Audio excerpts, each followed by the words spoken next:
Bonjour à tous et bienvenue sur ma chaîne YouTube Trail with Ben où je partage des vidéos intégrales des plus beaux itinéraires de trail et de randonnée du monde. Dans la vidéo d'aujourd'hui, je vais effectuer une analyse complète et qualitative du parcours de l'UTMB. C'est un parcours que je connais très bien puisque j'ai eu l'occasion de le reconnaître à de nombreuses reprises et que j'ai été finisher de la CCC en 2022 et de l'UTMB en 2024. Nous allons donc passer en revue tout le parcours et je vais vous donner mes conseils pour aborder chacune de ces sections tout en faisant un retour d'expérience sur ma course de l'an passé. C'est parti! Je vais découper le parcours en une quinzaine de sections correspondant soit à des parties plates, soit à des montées, soit à des descentes. Et pour chacune de ces sections, je montrerai d'abord une carte topographique interactive sur laquelle plus c'est rouge, plus c'est raide dans le sens de la montée, plus c'est bleu, plus c'est raide dans le sens de la descente, et plus c'est blanc, plus c'est plat. Comme ça, on pourra déjà avoir un aperçu global de la section. Et ensuite, je vais partager des images, donc 5 à 10 clichés d'une dizaine de secondes pour chacune de ces sections afin que vous puissiez voir un petit peu à quoi ça ressemble dans la vraie vie. Et là-dessus, donc, je vous donnerai tous mes conseils et toutes les descriptions nécessaires pour comprendre au mieux à quoi s'attendre. La première partie entre Chamonix et les Ouches est une partie très facile, hein. Il y a 8 km de plat avec quelques toutes petites montées et toutes petites descentes de 20-30 mètres de dénivelé intercalées par-ci par-là. Donc rien de très compliqué. Voilà, le départ à 18h place du Triangle de l'Amitié. On a 2700 coureurs réunis pour le plus grand rendez-vous mondial du trail. Ça part généralement très très vite devant. 3,20, 3,30 pour les premiers, sur les premiers kilomètres. Donc des rythmes qui sont absolument pas tenables. Mais voilà, c'est l'euphorie du départ. Plus on est à l'arrière, forcément plus il va y avoir d'embouteillage, mais globalement la route est large et les chemins aussi, donc ça laisse quand même le temps la place de doubler si on le souhaite.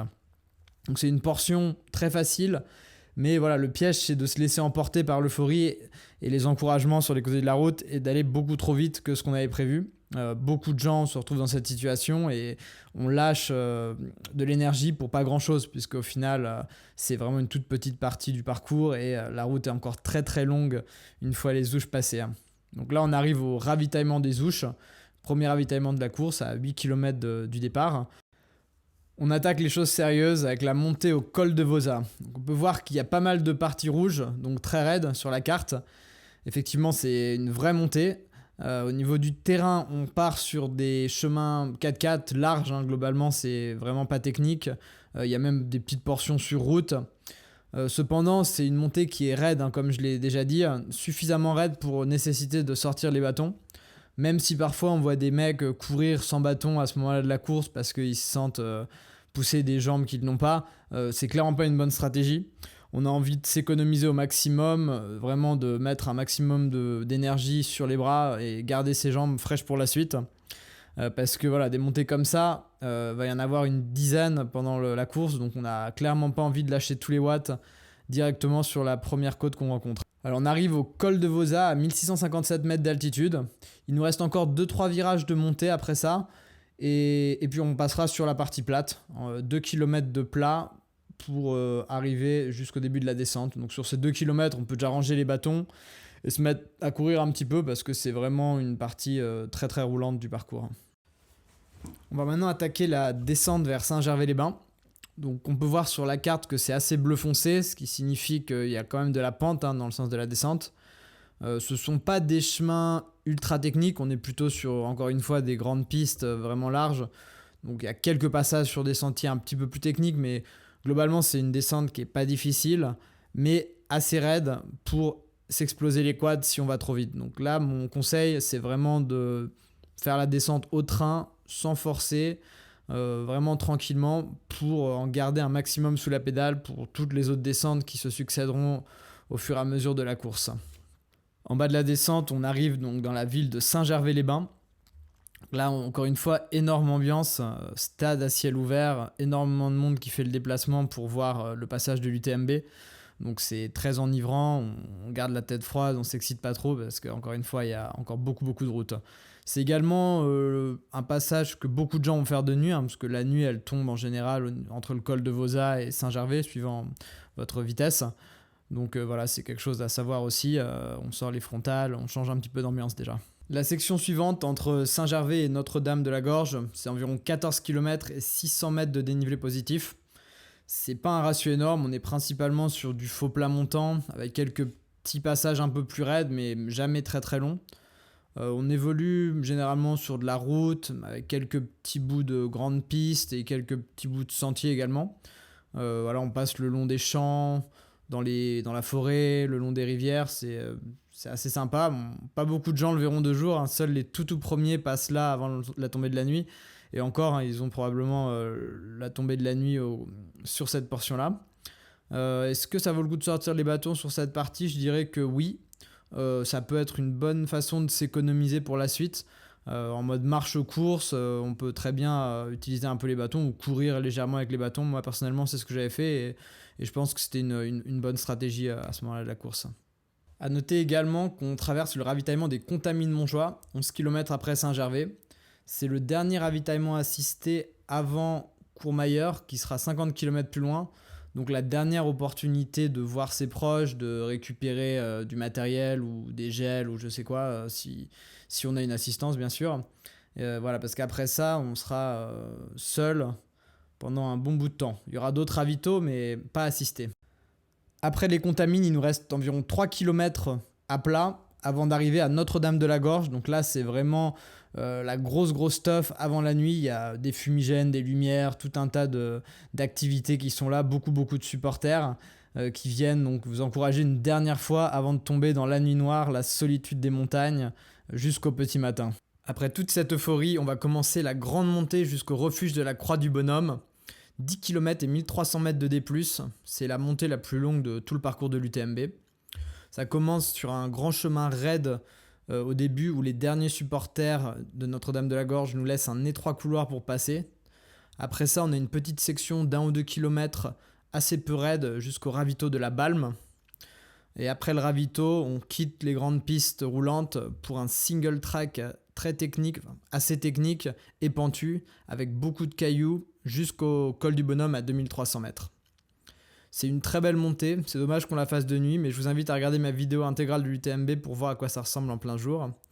Ensuite, après le col du Bonhomme, il nous reste encore 120 mètres à monter sur un chemin rocheux très technique pour le coup, d'environ 2 km. On arrive alors au refuge de la Croix du Bonhomme, à 2450 mètres d'altitude. On passe en mode descente jusqu'au Chapieux, 5 km et 900 mètres de dénivelé négatif. C'est plutôt assez raide, mais relativement roulant, pas trop de cailloux, pas trop de racines. On court sur des chemins qui sont assez larges et plutôt propres. Vers le bas de la descente, il y a même un petit peu de piste, quasiment à plat. Et lorsqu'on arrive à la toute fin, genre les derniers 100 mètres de D-, là c'est assez raide, même très raide, et sur un tout petit sentier, avec pas mal de racines, donc ça devient un petit peu technique, mais c'est vraiment la toute fin. Ensuite, on arrive directement dans le village des Chapieux, où le ravito numéro 5 nous attend. Alors, il faut surtout bien faire le plein de vivres dans ce ravito, parce que le prochain ravito, ce sera au lac Combal, 22 km et 1300 mètres plus loin, donc ça fait un paquet d'heures avant de retrouver des vivres. On repart sur 11 km et 1000 mètres de montée, jusqu'au col de la Seigne. Cette montée, je dirais qu'il y a une première partie de chemin en fond de vallée et balcon plutôt assez roulant. Ça monte mais pas très raide. Voilà, on commence sur de la route et puis on a des petits sentiers pas trop techniques ni trop raides. Et puis enfin, on atterrit sur une piste assez large au niveau de la ville des Glaciers. Et c'est au moment où on quitte cette piste qu'on va vraiment commencer l'ascension à proprement parler du col de la Seigne. Donc un sentier un peu plus petit, mais qui reste pas très raide, pas très difficile. C'est les sentiers balisés du Tour du Mont Blanc qui sont assez accessibles et voilà, pas les plus durs qu'on puisse trouver, contrairement aux variantes UTMB qui, elles, peuvent être assez techniques. Alors on passe le col de la Seigne à 2513 mètres et on arrive en Italie. Il y a une toute petite descente avant de quitter le chemin du Tour du Mont Blanc pour monter aux pyramides calcaires. Donc la mini descente là qu'on voit sur les images, elle n'a rien de particulier. Par contre, la montée aux pyramides calcaires, c'est beaucoup plus spécifique, donc on va s'y attarder un peu. Voilà, le début, c'est dans les herbes hautes, assez difficile de suivre le chemin, donc il faut bien regarder où on met les pieds et bien suivre les balises. Et ensuite, on traverse un énorme pierrier avec vraiment plein de cailloux. Il faut faire vraiment attention aux chevilles et à pas casser un bâton en le coinçant entre deux cailloux. Voilà. Ensuite, une fois qu'on a passé ça, on arrive au niveau du col des pyramides calcaires. Donc là, c'est la partie la plus haute de l'UTMB, le passage, le point culminant de l'UTMB, 2572 mètres. De là, on va commencer notre descente qui est jusqu'au lac Combal, 6 km et 600 mètres de D-. Une première partie dans le même type de pierrier avec des névés parfois, pas en 2025, mais les autres années, il y en avait souvent. Faut vraiment être très attentif sur les chevilles, ne pas se tordre une cheville. Après, une fois qu'on a passé le pierrier, c'est beaucoup plus conventionnel, un petit sentier, pas trop dur, pas trop raide. Et en bas du sentier, on arrive sur une grande piste pour environ 2 km les plus plats de l'UTMB avant d'arriver au ravito du lac Combal. Après le ravito, on repart pour une petite montée de 3 km et 450 mètres de D+, jusqu'à l'arête du Mont Favre. C'est un sentier Tour du Mont Blanc classique, assez large, avec quelques passages un peu raides comme toujours, mais rien d'incroyable.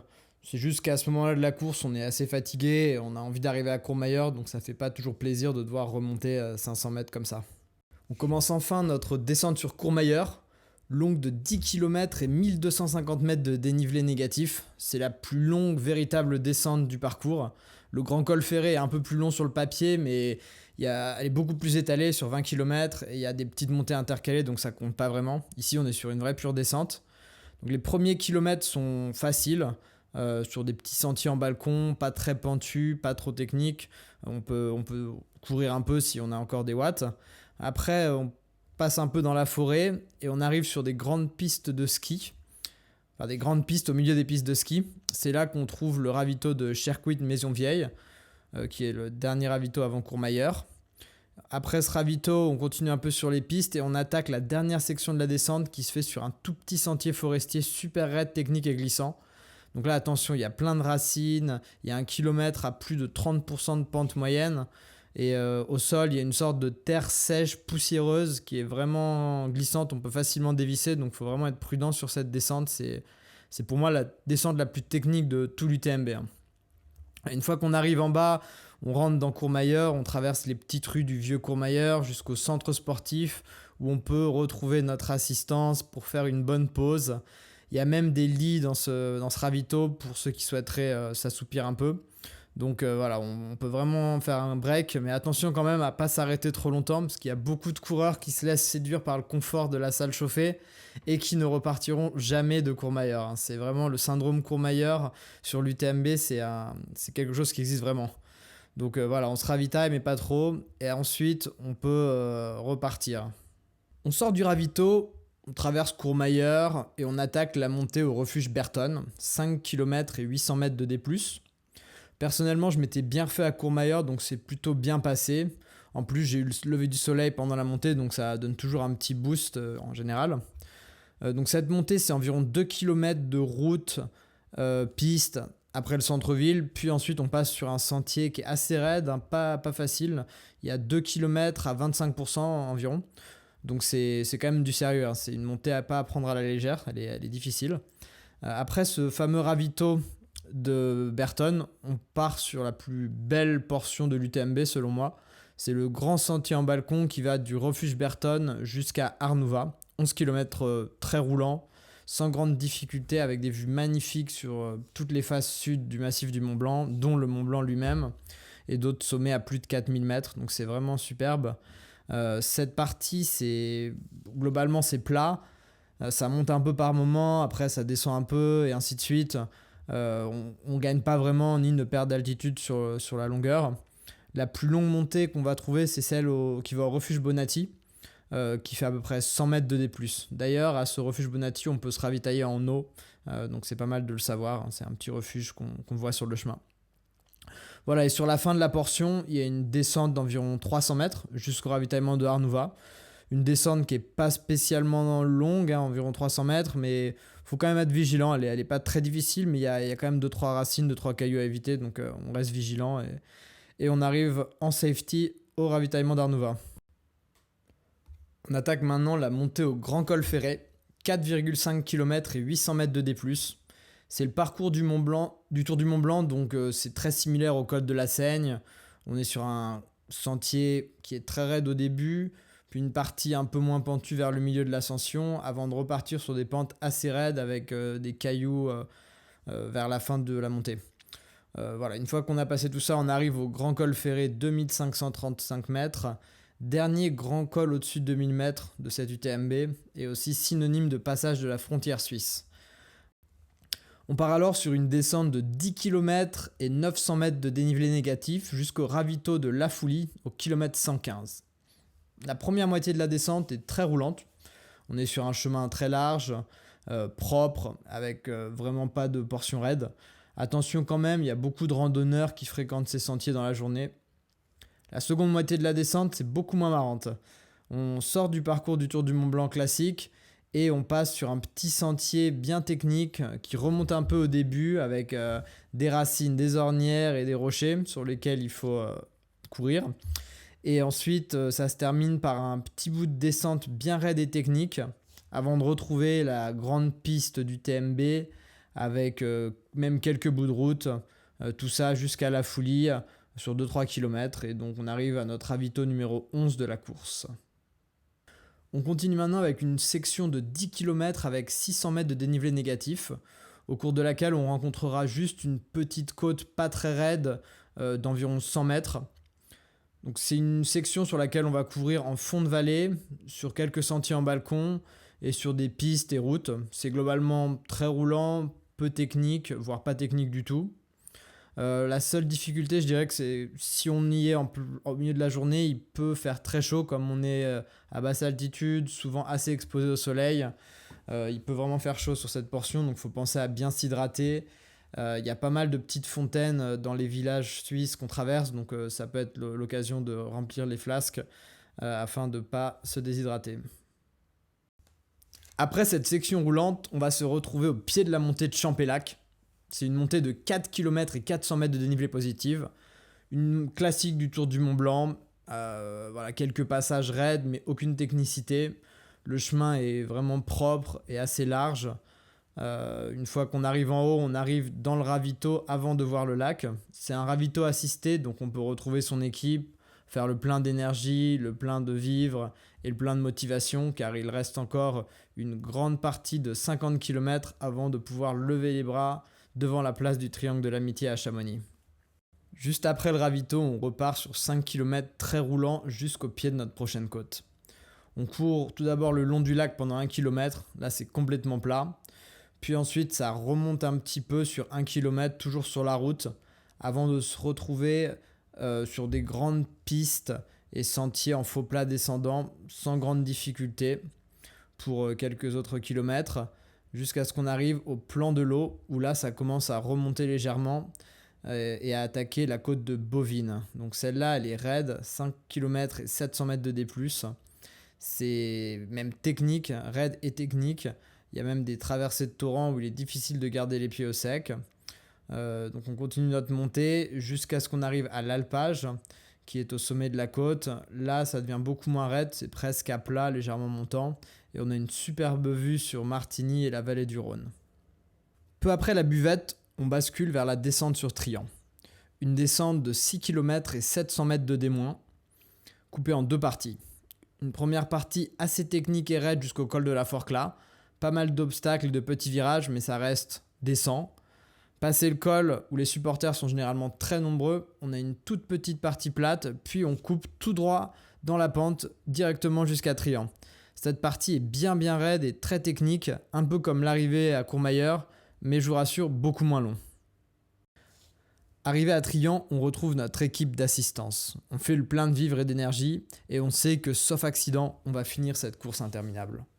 En sortant du ravito, on part sur 1 km de plat, en fond de vallée, puis commence la montée des Tsep, 2 km et 600 mètres de dénivelé positif. C'est clairement la montée la plus raide de tout l'UTMB. Une sorte de demi-kilomètre vertical qui fait bien mal à ce stade de la course. On pousse bien sur les bâtons, et une fois les Tsep passés, le chemin est bien moins raide, quasiment plat, jusqu'au début de la descente vers Valorcine. C'est une longue descente de près de 7 km et 900 mètres de dénivelé négatif. On a une première partie dégagée avec de très belles vues sur le barrage des Mossons et les montagnes qui l'environnent. Niveau terrain, on est sur un petit sentier avec des rocs en lamelles qui sont assez techniques et dangereux pour les chevilles. On passe un peu sur le grand chemin 4x4 en milieu de descente avant de retourner dans la forêt sur un petit sentier technique et raide, vraiment pas facile, surtout après 150 km de course. On arrive alors dans Valorcine, où les organisateurs nous font effectuer une jolie boucle de 1 km interminable pour faire le tour du village avant d'enfin arriver au ravitaillement. Le dernier ravitaillement avec assistance avant Chamonix. Il ne nous reste plus que 17 km avant la libération. Passé le ravito, on part sur une section roulante, sur de grands chemins à travers les prairies. 3 km légèrement montants, puis 500 mètres de descente après avoir passé le col des Montées. Commence alors la montée du Béchar, qui remplace malheureusement la tête au vent depuis 2023. 2 km et 300 mètres de dénivelé positif. Rien d'exceptionnel sur cette montée, juste pas mal de cailloux et de grands pas effectués pour les survoler. Par contre, la descente qui suit mérite toute notre attention. À peine plus d'1 kilomètre, mais la pente, les racines et les cailloux rendent ce kilomètre extrêmement difficile. C'est pour moi la section la plus technique de tout le parcours. Il faut rester lucide, prendre son temps, passer chaque caillou et chaque racine une par une, et tout va bien se passer. Une fois en bas de cette descente épique, on retrouve un sentier plus conventionnel jusqu'à la Flégère. Une première partie en balcon dans la forêt. Ça monte légèrement, mais sans grande difficulté. À la fin du balcon, ça se redresse sérieusement, puis on arrive sur des pistes de ski de la Flégère où ça monte toujours très raide jusqu'au dernier ravitaillement de l'UTMB, la Flégère, au kilomètre 169. Il ne nous reste plus que 7 km de descente avec 800 mètres de dénivelé négatif pour devenir finisher de l'UTMB. Après une mini portion raide et 1 km de piste roulante, on entre dans la forêt pour une section assez technique avec le cocktail classique, racines, cailloux et virages. Une fois ces difficultés négociées, on passe la buvette de la Floria et on se retrouve sur un grand chemin très facile pendant 3 km. Le tour est presque joué. En bas, on rejoint la civilisation. La traversée de la rivière nous fait entrer dans le dernier kilomètre de l'UTMB. On court fièrement dans le centre-ville et on arrive enfin là où tout a commencé quelques dizaines d'heures auparavant. Nous sommes finishers de l'UTMB. Voilà, on en a fini avec cette UTMB. Merci d'avoir suivi la vidéo jusqu'au bout. J'espère qu'elle vous a plu. Si c'est le cas, n'hésitez pas à la commenter, mettre un like et la partager avec vos amis trailers. Ça m'aidera beaucoup et ça me donnera la force de continuer à faire du contenu comme ça. Si vous souhaitez en savoir plus sur le parcours de l'UTMB, je vous invite à regarder ma vidéo intégrale de 23 heures, coupée en 3 parties, dans laquelle on ne loupe pas 1 centimètre du parcours, il y a vraiment tout, donc vous pouvez aller regarder, zoomer sur les parties qui vous inquiètent le plus. L'idée ici, c'était vraiment de vous partager globalement le parcours, avec un minimum de détails, mais vraiment, je vous partage absolument tout dans la vidéo de 23 heures. Donc allez jeter un coup d'œil, vous n'avez pas à regarder tout, hein, vous pouvez juste passer, aller voir là où ça vous intéresse. Abonnez-vous à la chaîne. Et n'hésitez pas encore une fois à partager un maximum cette vidéo. Ciao et bonne course à tous.